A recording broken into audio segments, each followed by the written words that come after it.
Salut tout le monde, comment ça va? J'ai retrouvé ma voix, je peux vous refaire des vidéos, c'est important. Alors aujourd'hui, qu'est-ce qu'on pourrait faire? J'ai toujours pas d'invité. Je vous ai dit Clermont-Ferrand c'est pas facile. Du coup, je vais vous parler d'une qui est passée dans l'épisode avec mon cher ami Pando Watches, qui est cette magnifique Bombay Lugs référence 60-90.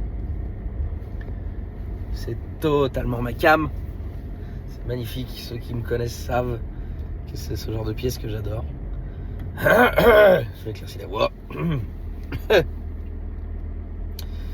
Et du coup, pour mettre un peu plus de lumière sur ce modèle et sur ces cornes qui sont absolument magnifiques, parce que sincèrement, ça vaut le coup d'œil. Je vous laisse apprécier quand même le design de ces montres d'époque, parce que là on est sur une montre de 1954. C'est quand même, ça remonte un peu. Le cadran est d'origine, donc les écritures se sont un petit peu patinées. Il y a une petite patine au centre. C'est vraiment superbe. On est sur une montre automatique quand même. Un boîtier en or 14 carats complet. Donc généralement destiné au marché américain.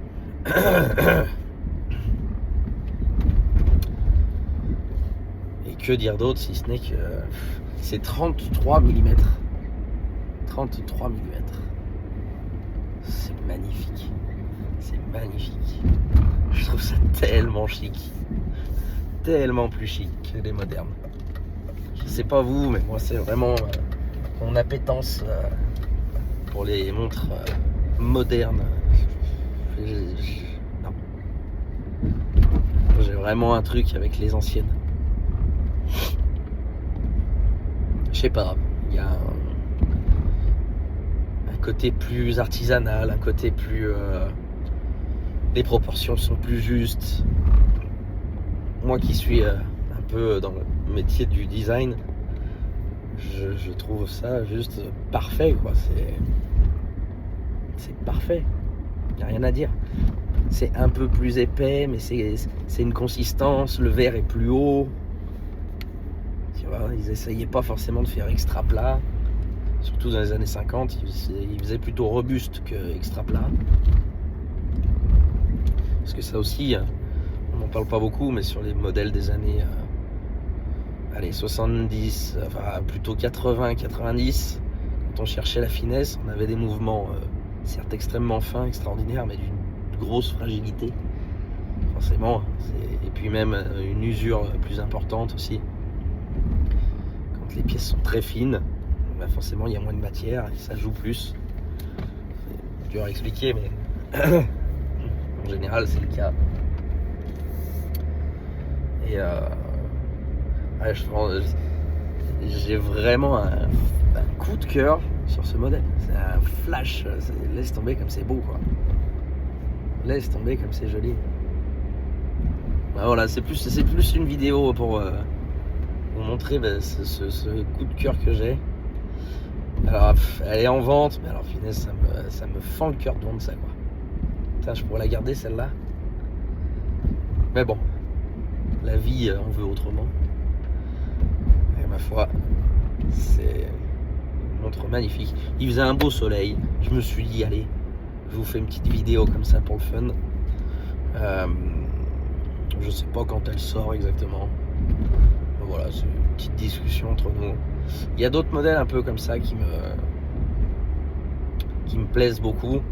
On retrouvait l'aspect anse lyre, un peu corne lyre comme ça là.